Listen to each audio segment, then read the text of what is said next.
Grimsby. Actual Grimsby? Manchester United fans, how are you doing right now? I'm guessing you feel like you've just discovered dog food on your toothbrush. Hello, I am the Irish guy, and this is hideous. Absolute bottom of the barrel. As low as it can possibly get. This is officially Manchester United's rock bottom moment since Fergie quit. This is it. Okay, forget about the 5-0 defeat at home to Liverpool. Forget about conceding 6 at home to Spurs. Forget about the Etihad battering or finishing bottom of an easy Champions League group. Or, yeah, losing a European final to Spurs, a club allergic to trophies. Spurs, by the way, are the only other Premier League giant to also know what it's like to crash out to Grimsby in the cup. Yeah, they slipped on this banana skin too back in 2005. So yeah, are you telling me that European final in May was really contested by two clubs who've now both lost on their last away trips to Grimsby Town? Seriously, lads, that Europa League final continues to age worse than a month-old banana cake. Oh yes, and I know,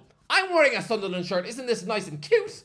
Lads, we are now 1 weekend away from Newcastle keeping Isak. Back into the video. Oh no, lads, I can promise you from Man United, it's never ever getting worse than losing to Grimsby. Lads, League 2 footballers aren't this removed species of millionaire prima donna. No, they are just normal blokes like me and you who just happen to be pretty good at football. They are still mere mortals, so seeing Manchester United crash out on their damp football field is seriously like watching a former boxing champion like Mike Tyson now getting sparked up by some 19-year-old who sells toffee popcorn at the cinema. So I guess this is a relief, right? You cannot possibly reach a more rock bottom moment than this. I mean, seriously, the only way it would be possible for this club to embarrass themselves further is if they were to facilitate Harry Maguire's wedding to his mum on the pitch at half-time in the next Manchester derby. Look, fair play to Grimsby. What a night for them. And their players did their miniature club proud. I mean, come on, lads, look at this cheap ground. I wouldn't be surprised if one of the stands was made of Lego. But Manchester United, this was grim. Oh, so Grimsby. Lads, you don't need 3 centre-halves against Grimsby. Seriously, you don't. It's like choosing to compete in an egg and spoon race wearing a bulletproof vest. It's like wearing a helmet at a bowling birthday party. It's like a grown man learning karate to defend himself against a spider in his house. Come on, Ruben Amorim, this was the match to try something new. As this is arguably even worse than the time you lost 4-0 to MK Dons when Man United had Reece James at left back. Now, I haven't gone insane yet. Van Gaal picked Reece James at left back. Look it up. Yeah, he went on to join Wigan, where in 2018, Reece James was sold the same day they signed Reece James. The Chelsea won. Yeah, I think how confused the Wigan fans must have felt that day. Lads, I like Ruben Amorim, okay? I think he's a breath of fresh air as a personality. Off the pitch, because the way he speaks, there's shades of Mourinho there. But that's off the pitch because so far, honest, has the Portuguese boss shown any sign that he's cooking up any improvements at this club? No, I like his no-nonsense attitude, but his stubbornness, his refusal to change from his stiff formation, it's kind of stupid. And this man does not help himself. Away to Grimsby on a dreadfully rainy night, and you're sitting in your seat playing Sabutio on your own. Amorim is supposed to be one of the most promising young up-and-coming managers in Europe, and instead he's playing with magnets on his lap. Would you ever have seen someone like Jose Mourinho doing something like this in a match? No, he'd have been sooner caught on that bench breastfeeding a baby gorilla than he would have been seen doing something as tin pot as this. Lads, if there's a town in England with an uglier name than Grimsby, I've not heard of it. Seriously, the name alone, it's worse than Hull or Stoke. For Manchester to have been beaten by them, it's official, okay? It's like getting an awful tattoo. You're never going to have not lost to Grimsby. Seriously, for a gigantic, proud monster club like this to have lost to a club with as ugly a name as Grimsby, it's like a megastar like Jay-Z admitting that his first kiss was with someone called Gladys. Lads, when you're the manager of Manchester United, you cannot lose to Grimsby. It's such a huge, scrutinized, massive club. Seriously, lads, there'd be less noise in the media if Luke Littler robbed a bank with a spoon. There'd be less attention if one of the Spice Girls married a dog in KFC. Losing to Grimsby with Manchester United, there's no coming back from this. It's massive news.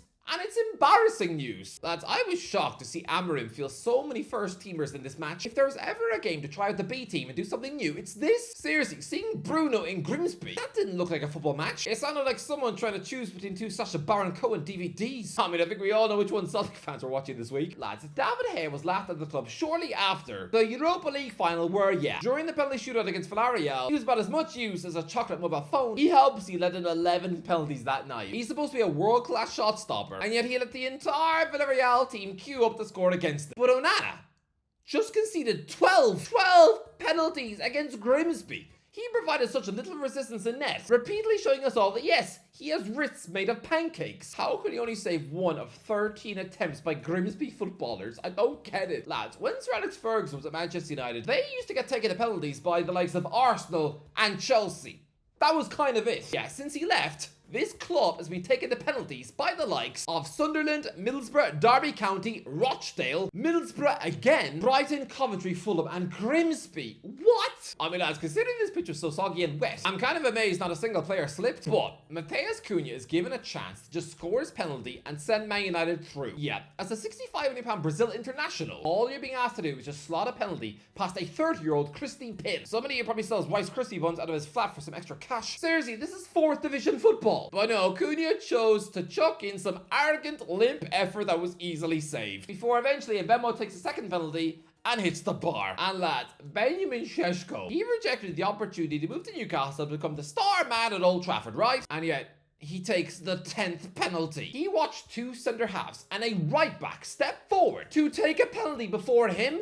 Does he have no shame? It's like a grown man in IKEA, sitting back and just watching a granny struggling to move a fridge to her car. I mean, does Šeško seriously have the courage of a mouse? When penalties get down to 10th on the list, you'd be expecting them to be taken by a left back or a goalkeeper. Not an £80 million centre forward who has been talked about as one of the most up-and-coming young strikers in the world. I'm sorry, but Šeško, that was cowardice. This is like somebody challenging him to a fight and he hides behind his mum. But lads, when Onana first joined from Inter Milan, I thought he was a game-changing signing, like when City bought Ederson. Come on, he's a Champions League finalist, who even gobbled up a couple of votes at the Ballon d'Or. I thought Onana was going to be a great goalkeeper. I mean, come on, he came through the Barcelona Academy. That's like football's answer to Hogwarts, which seems mental to think he was there, because right now, his goalkeeping education looks like it came from reading a Match magazine on a bus. Onana was awful on that pitch against Grimsby. The only way he'd have made a bigger mess is if he'd done a poo in the penalty spot. This man is so prone to mistakes on and off the pitch. Seriously, he was banned by UEFA for 12 months because at Ajax, by his own words, he took his wife's pregnancy medicine by mistake. I mean, was it a mistake? Or is Onana really that dumb that he thought he was pregnant? Nah, he probably just ate too much shepherd's pie, mate. Lads, Amorim might want to go, okay? Because his reputation is fully getting drowned in a cup of hot chocolate. I think a year ago, he was literally favoured for the Man City job. Seriously, after being caught cheating by Sporting with talks at West Ham, which, I mean, honestly, if you're going to damage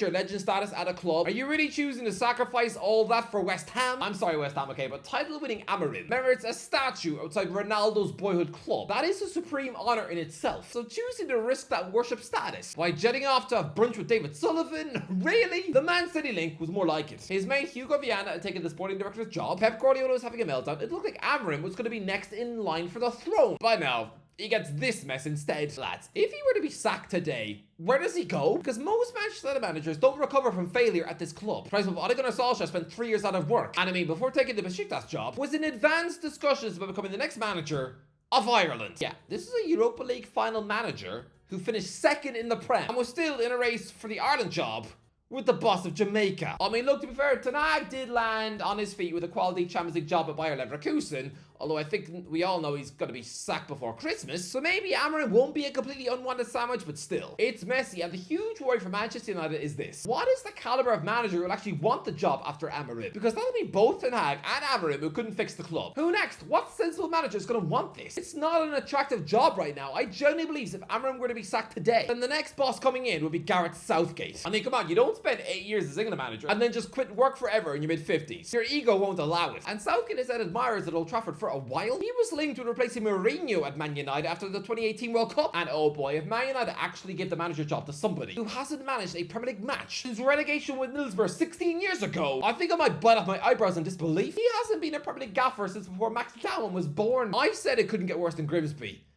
It might, because Amorim is a stubborn manager, but he's a good manager. Southgate is a wooden pencil who would absolutely crumble like cookies in the bath under the weight of Man United. Lads, how in the space of 12 years do you go from Sir Alex Ferguson to Sir Gareth Southgate? Because don't forget, he's a knight. The least intimidating knight you've seen since the dwarf of Shrek. I mean, what with Radcliffe, Fergie and Southgate rocking up to Old Trafford every week, there'd be so many sirs you'd swear you're having brunch at Buckingham Palace. Lads, Southgate has not won 2 consecutive league matches in a row since Man City were poor and his Borough team somehow slapped him 8-1. Lads, he hasn't won 3 league games back-to-back since January 2007, 18 years ago. And he's the favourite for the Man United job. Lads, I wouldn't give up on Amorim, okay? Because when Arteta was a year into sorting out the Arsenal mess, he had the Gunners 15th at Christmas, having taken 2 points from 7 matches. Remember losing at home to Burnley with an Aubameyang own goal? It takes time to sort out a mess. But then the day after Christmas in 2020, Arsenal turned the corner by smashing Lampard's Chelsea, and they haven't really looked back since. So there is still hope that Amorim could turn this around, but really,